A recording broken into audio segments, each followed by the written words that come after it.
bula-bula.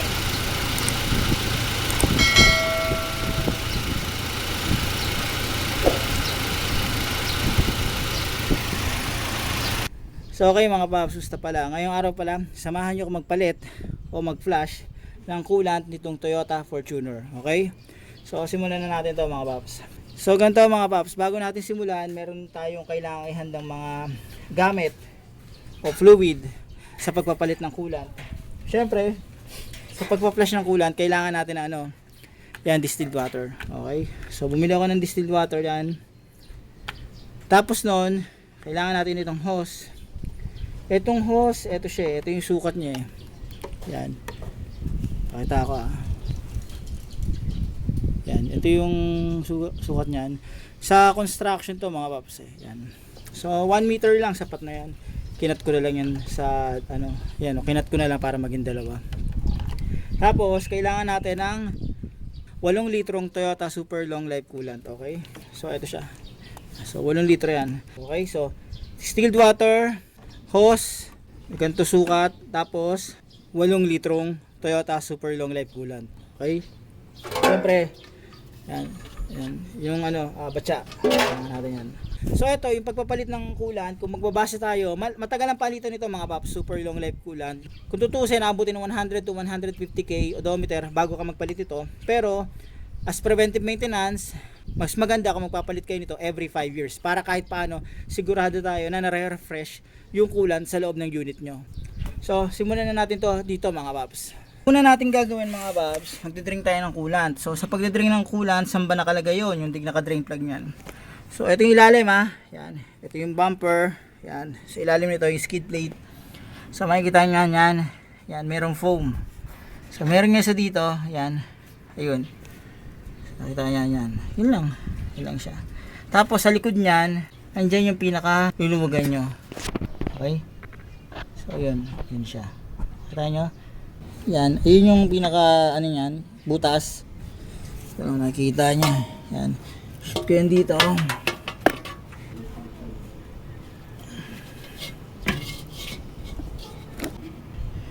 So nakabit ko na yung pinaka hose nyan.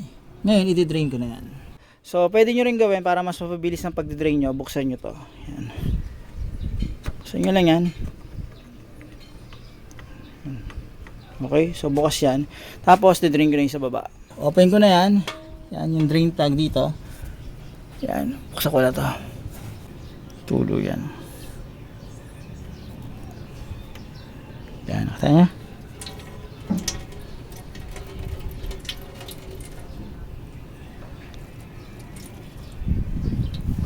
Tulo na. Napakita ka. Yan. So antayin lang natin mag-drain yan mga paps.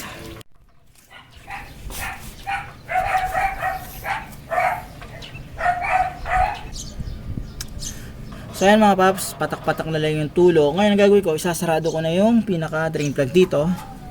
Sarado ko lang yan.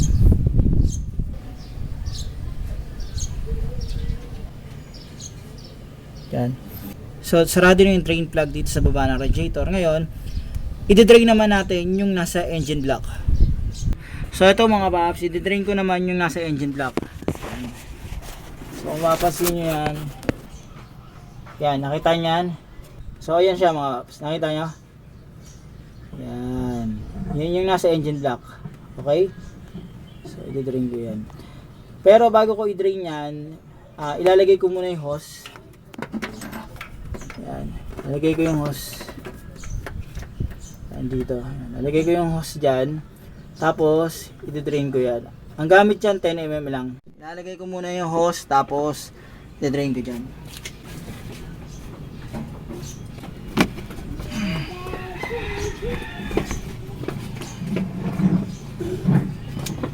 Yan. Ay, tapos, i-drain ko na yan.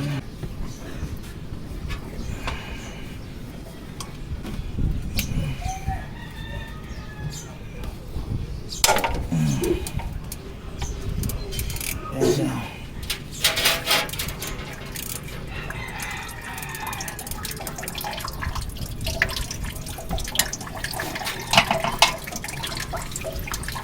So ayan mga paps, nagde-drain na yan.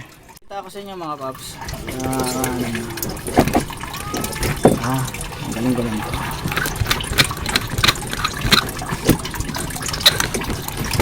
So ayan siya. Ayan.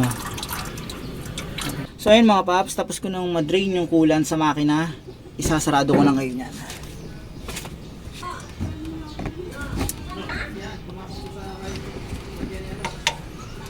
Okay na. So ayan mga paps, nasarado ko na yung pinaka drain plug niyan sa makina. Ngayon dito naman tayo. Paps, ayun yung nakuha ko. So ayan siya. Ngayon nasusunod ko ito.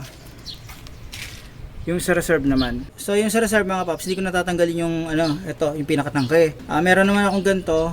So igupin ko na lang. Kung may ganito kayo, kahit yung budget meal na ginaganon lang, yun na lang gawin nyo para hindi na hassle tanggalin yan. Natin to, yung takip. So yan siya. Yan lang. Tapos higup lang guys yan. Yan. Higup na tayo. So papasok ko to dito. Yan, tapos higup lang. Okay, so ayan siya. Yan.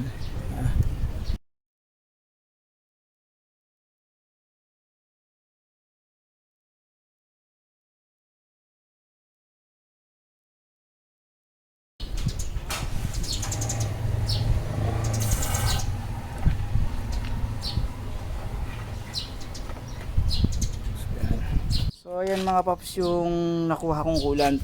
So kung titingnan nyo, itong coolant na to hindi ko alam kung Toyota Super Long Life coolant, pero yung itsura niya parang parang Super Long Life yung ginamit, pero hindi ako sigurado. Sa case ko, sa scenario ko, isang flashing lang yung gagawin ko. Okay? So sa inyo, kapag gagawin nyo to, kapag maitim na maitim yan, tapos o kaya ibang kulay, idalawa o tatlong flashing nyo. Mas maganda, mas marami para mas malinis talaga. Pero sa akin, isang flashing lang ang gagawin ko. So gagawin ko ngayon, isasalin ko na yung distilled water sa radiator, saka sa coolant reserve. So ayun mga papi, isasalin ko na to. Okay, so ito siya. Salin ko na.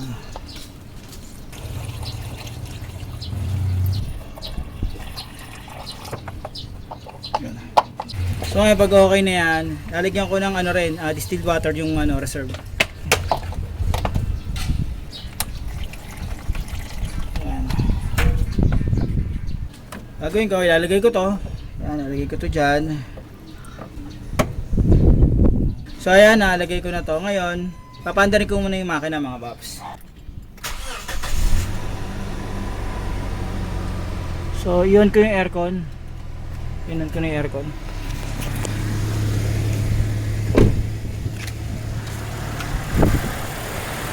Yan, paandarin lang natin yan para mag-circulate yung distilled water sa loob ng makina. Pag nabawasan yan, dadagdagan ko na lang. Para lang umikot lang yung distilled water. Ilang minuto lang yan. So yan siya, i-bleed ko lang. Bula-bula.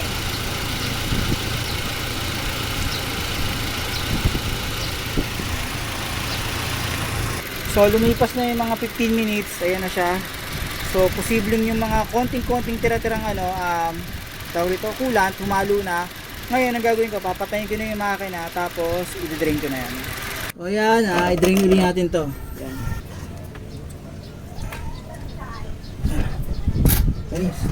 Ayan siya, dinadrain ko na. So, pakita ka. So ito yung na-drain ko.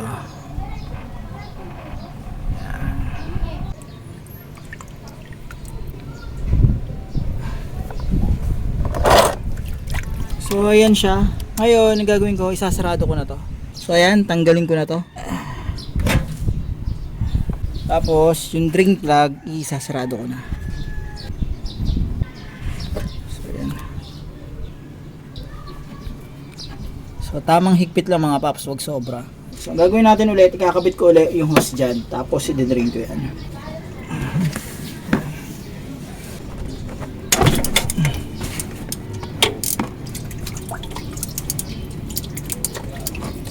So ayan, try na siya.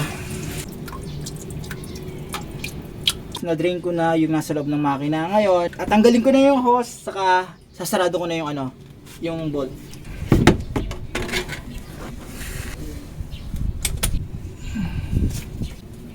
Tapos, sarado.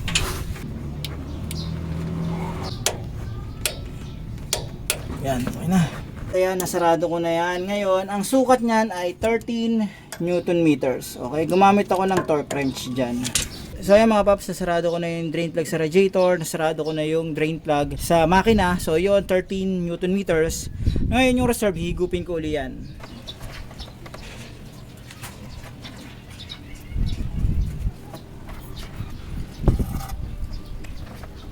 So ganito mga paps, isa sa mga technique din para malaman nyo kung may problema yung radiator nyo. Ito, pagsisilipin nyo yan, makikita nyo kung panay kalawang yan. So eto, wala, solid na solid. Yan, walang kalawang. Okay, tapos yan, simot na yan. Goods na yan. Ngayon, pakita ko sa inyo yung coolant. So ayan, nakita nyo na yung pagkakaiba mga paps. Ito yung ano, yung unang ano ko, drain ko. Tapos ito yung sunod na ano ko, flush ko. So medyo mapusyaw na yung kulay niya. Kung marami kayong budget, tapos gusto nyo talagang malinis yung cooling system nyo, mag-isa pa kayong flashing. Sa akin, okay na to. Sa tingin ko kasi ang ginamit dito, ano, kulay pink din na long life coolant. Hindi na ako magpa-flashing ulit. All goods na to sa akin. Pero kung halimbawa, ang coolant nyo ay kulay green, tapos gusto nyo mag-pink, magtatlong flashing kayo para sigurado. Ano bang i-recommend ko na coolant? Kasi ganito, iba pa rin yung pink kesa sa green. Kumbaga, itong pink, ano talaga, pangmatagalan talaga. Sa green kasi, posibleng magpalit ka yan every 3 to 4 years. Depende rin kung gaano na dumi yung coolant. Pero kasi, iba kasi talaga yung pink. So, pang mas matagalan yan. Kahit i-search nyo, iba talaga yung, ano, yung super long life coolant. Pang mas matagalan talaga yan kumpara do sa green. Ito yung gagamitin ko. Ayan, Toyota. Ngayon, sasalinan ko na ng coolant yung radiator. Salin ko na to. Yan.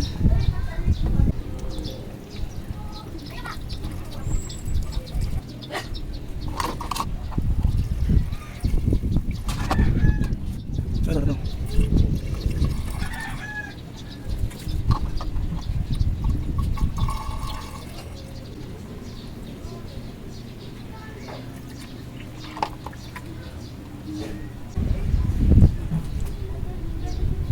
Puno na to. Ngayon yung sobra ilalagay ko dito. Pero hindi pa ano yan.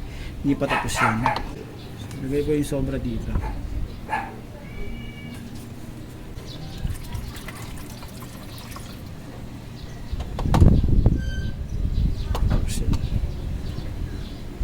Tapos sasalin ko yung isa dito. Ayan.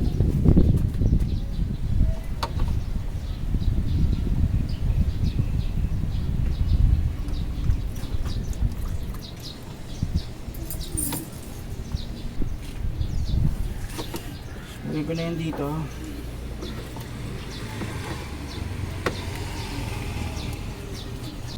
So pagka napuno ko na yung mga yan, papandari ko na yung makina.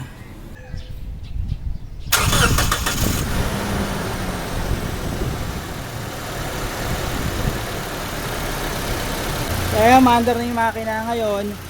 Papaandarin ko lang yan na nakabukas yung ano, radiator cap sa loob ng mga 15 minutes para lang mag-circulate ulit yung coolant. Okay, tapos mamaya i-bleed ko ng konti yan. So paano ba yung pag-bleed? Pipisil-pisilin ko lang yung hose dito, yan, yung upper radiator hose para lumabas yung konting ano, bula-bula. Pag nabawasan yung ano, coolant, magdadagdag na lang ako, tatapap na lang ako.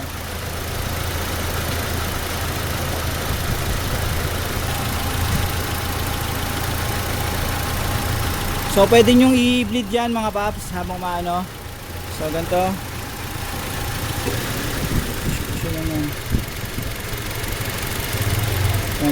Pinipisil ko lang yung ano. Pinipisil ko yan.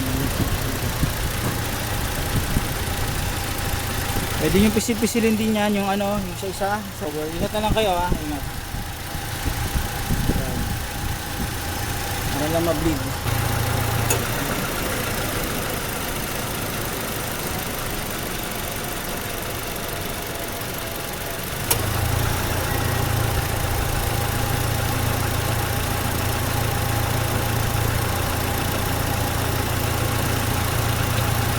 So nakaka-ano na ako mga paps, nakaka 10 minutes na ako mahigit.